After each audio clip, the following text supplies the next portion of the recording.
Hi everyone, whoever is watching Trisa with your mastery, I'm Harshita and I'm going to help you walk you through the basics of contract. So, the Indian Contract Act of 1872 is what we're going to be discussing today. In that thing, we're going to be discussing the basics of it. So, firstly, going on with that, India is divided into three systems. What is this three organs basically is? For example, let's take the president of India. He himself cannot look after the entire country. Yeah, he needs people to work down. He needs set of systems to happen so that the daily life of every citizen in India is going to be normal. It's going to be safe. Yeah, for that exact reason, the India is divided into three systems. The first one is legislature, the second one is executive, the third one is judiciary. Okay. What is this legislature basically is, once you attain the age of 18, you go and take an voter ID and you vote. Yeah. Where do you vote? You vote for the Lok Sabha elections and everything, right? The MP and everything, MP and MLA and all that. They comprise this legislature part. So what they do there is they sit and debate. Yeah, they will sit and round, have a sip a cup of coffee, and they will sit and debate about whatever is happening around the nation. They say this is wrong, this is right, this should happen this way, that should not happen that way. Yeah, they sit and speak about all those things. And finally, after doing all those discussions, they see whether there is a need for a law, and if they think, yeah, there is a rule needed, only if a rule comes into existence, people will really follow it, and there will be harmony in the nation. Yeah, what is that basically? For example, let me tell you, a lot of accidents has been happening recently. So a strict law was passed, and it's not just a strict law. Basically, a law was passed that uh, you know everyone should wear helmets and seatbelts. This law was actually there, way back itself it was there, but strict rules were passed that everyone should definitely follow it, and if not, you know, there we will put fine on you. You should not go without a helmet. You should not go out without a car seat belts and everything. Yeah. So they look into the need for a law, and if they think, yeah, there is a need for a law, a bill is passed. What is this bill basically is? It's a draft of all the rules and regulations for that particular law. Okay. So this bill, when it is passed by the parliament, the president of India, he will sit and he will also go through the bill. Yeah, see, for a day, so many decisions will be taken, a lot of things will be taken. So the president will be the person who will sit and decide, okay, whether there is actually a need for Allah. He will consult a lot of people. Yeah, he will take his own decision whether this bill is particularly needed for our country. If he thinks yes, he will just sign on it. Yeah, he will sign the bill, and once it is signed, it will become an act.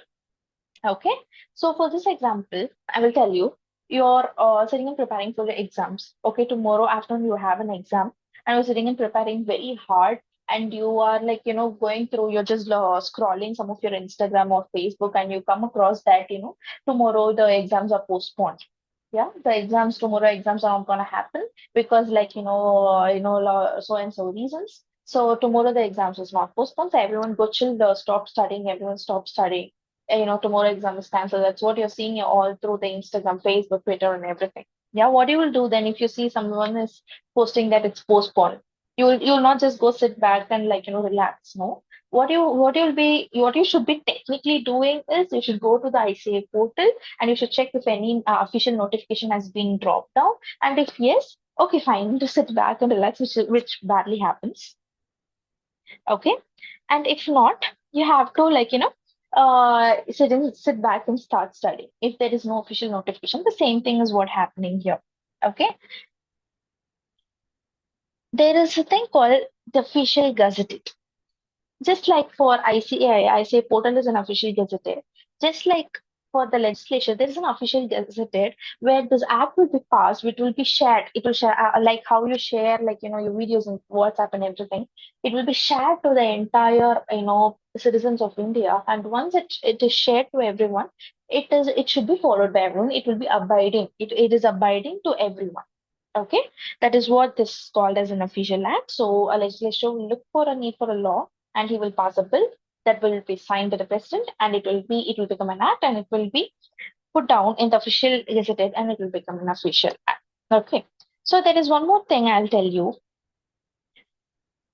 Yeah, just give me a minute. Yeah.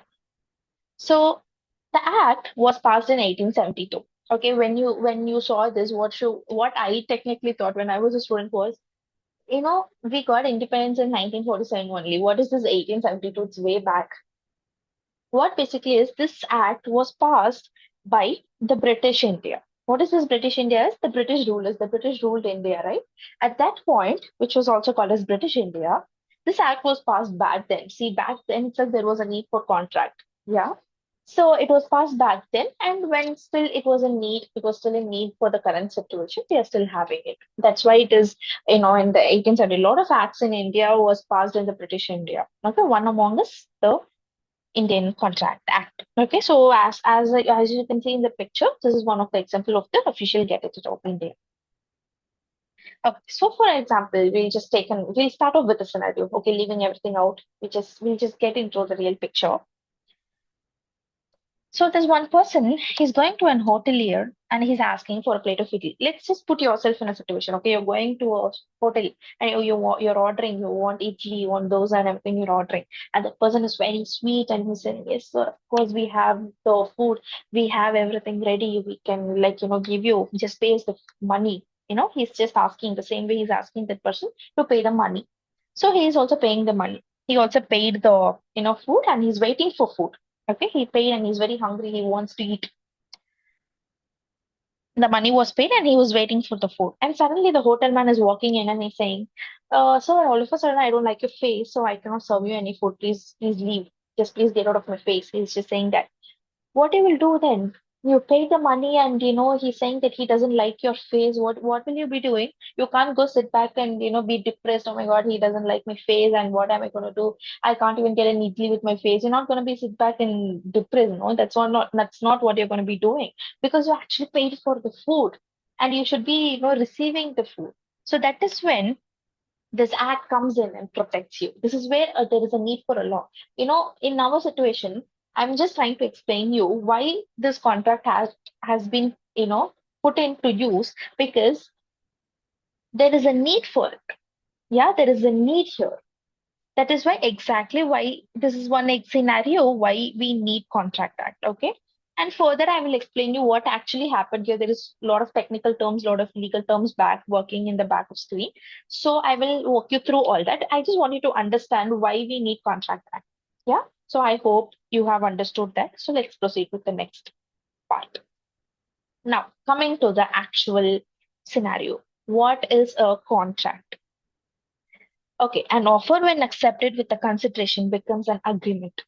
Okay, all technical terms, it's okay, relax, I will walk you through. An agreement enforceable by law becomes a contract. And again, I will walk you through. I just want you to observe this, keep it in your mind. And once at the end of this video, everything will make sense to you. Okay. A contract or an agreement is necessary to know one's right and liabilities. So in the previous scenario, I told he went for the shop, he asked for idli, and all of a sudden the guy said, "I don't like your face, so just get out of my face." He said that, no. So what is the need here for the law is the person who bought idli should know that he has a right because he paid for it. He has a right to get whatever he paid for. So here it a right is created.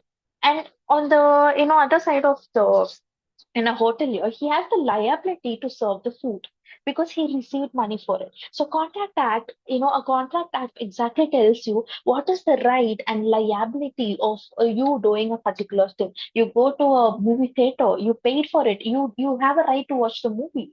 And the theater people have the right to serve you the service that they promise to offer. Yeah, this contract or this agreement basically covers all the rights and liabilities of any person. Okay. So for some examples of contract, I will tell you sale deed. Yeah, and you sell something, you will get a sale deed, and the rental agreement. You're renting, you're renting some property. There will be a rental agreement. That is also an example of contract. Amazon or Swiggy purchases nothing but you're ordering something from Amazon. Yeah, and you're paying money. and that guy has promised you to deliver in 4 days. That is a contract. A contract is happening there. You have agreed to something. You have paid something, so you have a right to give receive it. That Amazon guy, he has the liability to give you that. Yeah. So that's what exactly this contract just tells you about, what is your right and liability. I've given you an example of how a contract would be, but there are other, you can just go through. You can even go through, if you're in a renting place, you can go through a rental agreement and everything. You will get to know it. Okay. So yeah, the law itself is divided into two types. There are two types of law. The first one is the public law and private law. So, ma'am, what is this law? You told me, the system that is different. Okay, the system is different. This is law. When you need for a law, yeah, let's take, I will just walk you through this. What is a public law basically is, which is it is applicable for the entire nation, same rules. See, for example, traffic rules. Traffic rule is a public law. Yeah, for everyone, red is stop, green is go. You can't say, ma'am, I'm like, I'm from a special person. So only when there is green, I will stop, or red, no, I will go. You cannot tell that, no. A public law is for everyone. So, what is this private law is? For that particular example is Contract Act. Why is this Contract Act a private law, ma'am? I will tell you. I told you, no. Okay, fine. Let's take like this. You are going and paying for some CA academy, yeah, and that person is telling you, yeah, we have 5 days a class, and we will have 8 hours a day. That is what you agreed for, and that is what he also agreed for. This contract act basically is the law gives you a preference that you can, like, set your own rules, and you have to follow it. Once you set rules, which is legal, I have certain criterias, and if you set rules based on those criterias, you are free to follow it. Okay, that is why contract is private law. Private law is nothing but you have your own, it gives the preference. The law gives you preference to set your own rules. That is what this private law means. So, the law is not going to come and tell you that no, no, the class should be for 12 hours a day. It should be 7 days a week. It's not going to be coming and telling you all those things. Okay. So that's what this contract act basically means. This private law basically means that only. If at all nothing is stated, okay, the contract is not speaking anything, it doesn't have any preference, then the law has certain preferences. You have to follow that. When the contract act is silent, when the contract is silent, you have to follow the whatever the law tells you, basically. Okay. So yeah, offer plus acceptance plus consideration equals to agreement, which is enforceable by law. I will tell you what this is. Offer. What do you mean by offer is, see, in our scenario, this person, he went and offered, whether if you can give me some idlis. Yeah, that is an offer. Nothing but he's going and offering. He's giving his proposal. I just want this. Can you give it to me? That's what he's asking. And that hotel person, what did he do? He can either accept it or he can reject it. He can say, sir, either I can. He said he accepted in our scenario. He said, yes, sir, of course, I can, give you some meat. Yeah. Yeah. What other option did he have? He can go and cancel it out. Yeah, he can go and, like, say no, I cannot serve you all legally. You can just please leave. He can either accept it or reject it. So he offered, the hotel man accepted, and the consideration is nothing but that money. Okay, consideration is whatever you get in return. For that person who ordered the idli, he gets, idli for the amount he's paying. So for the hotel man, he receives money for whatever he's selling. Yeah, that is what consideration is. Consideration is nothing but a monetary value. Okay, an offer with acceptance and a consideration. The whole transaction has happened. Okay, it becomes an agreement. You would have heard a lot. Agreement. The word agreement nothing means someone is offering something and the other opposite person is accepting it, and some monetary transaction has also happened, and it becomes an agreement. Okay, an agreement, when it is enforceable by law. What do you mean by enforceable by law? The law is given some power. See, if this agreement doesn't happen, you come to me, I will take care of it. That is what the law says. If an agreement which is enforceable by law, then it becomes a contract. Okay, it becomes a contract. An agreement is enforceable by law becomes a contract. It is all this first step. Okay, I will tell you in a more interesting way. Okay, this might help you understand really good. A boy, okay, he likes one girl. He's going and he's saying, I like you. Okay, he's saying, I like you. So, he's offering, like, I want to marry you, I like you. So can we get married? He's going and offering. Yeah. What that girl will do, he's giving a proposal. That girl will either accept it or reject it. Okay, that girl will either accept it or reject it. That is acceptance. This is offer and acceptance. Okay, so you're going and offering something, you're going and asking for idlis, you're offering, and that person is accepting it. And when there is a monetary transaction, which is called consideration, these three things colliding together becomes an agreement.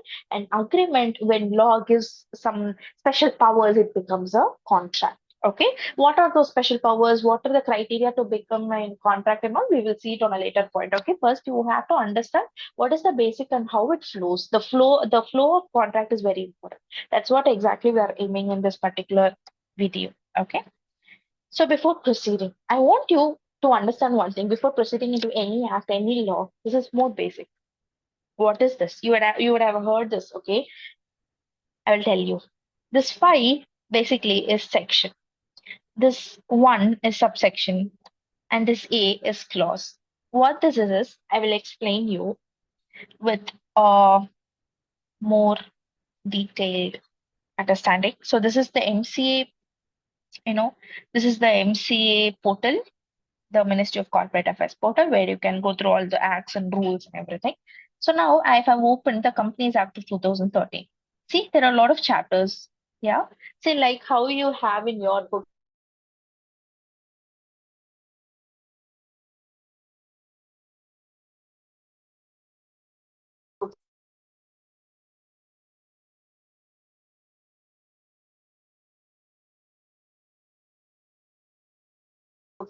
to incorporate a company, there are a lot of sections. This 3, 3A, 4, 5, and all these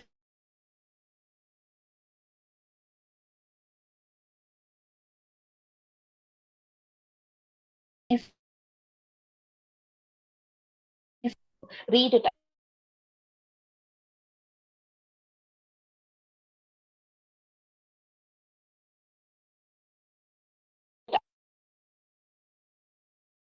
One and clause A. What this is basically is, see, under incorporating a company, there will be a lot of things. Okay, you have to find your name,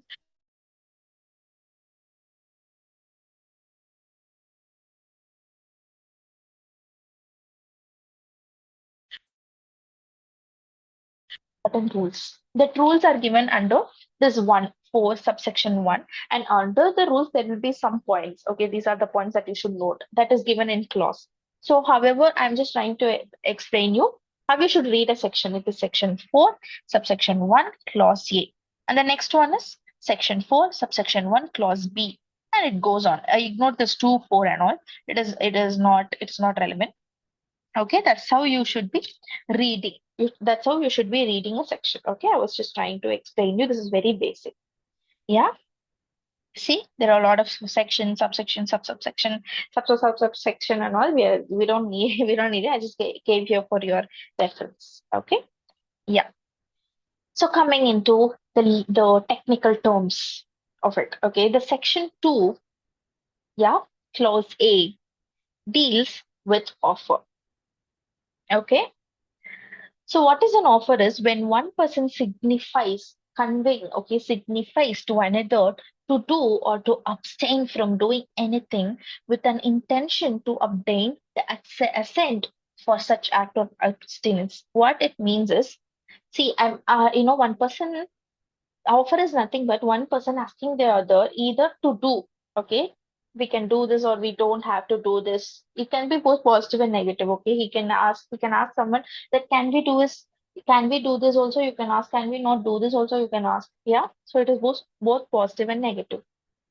So when one person signifies to another either to do or to abstain from doing anything with an intention to get the permission of that person. See, you can't go and say, yeah, we'll do this. This is not, we will just be doing this. You do it. This is not offer.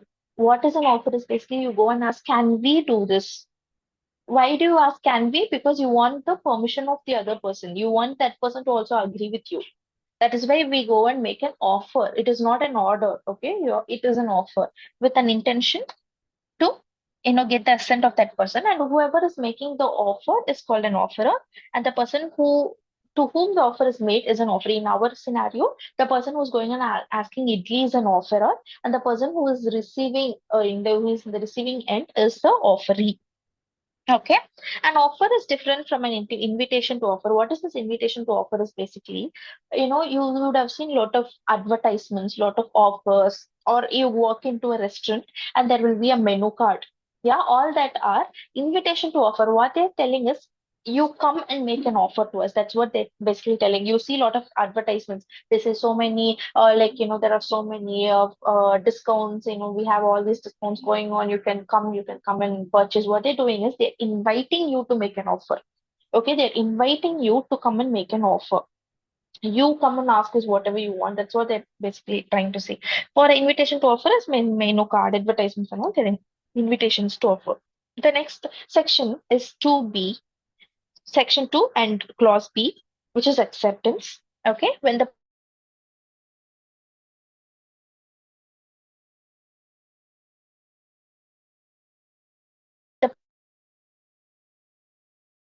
asking for idli, the person is accepting idli. So I am also accepting to give an idli. When that person is asking for idli, I can't go and serve dosa. Yeah. So he is accepting exactly to the terms to what the offer is made. Okay, and it becomes a promise. When the offer is accepted, he also has accepted this promise, this offer or acceptance together, it becomes a promise. In our case scenario, the person has offered to, the person has offered to buy some idli, and the hotelier has accepted to give some idli. So when both collide, it becomes a promise.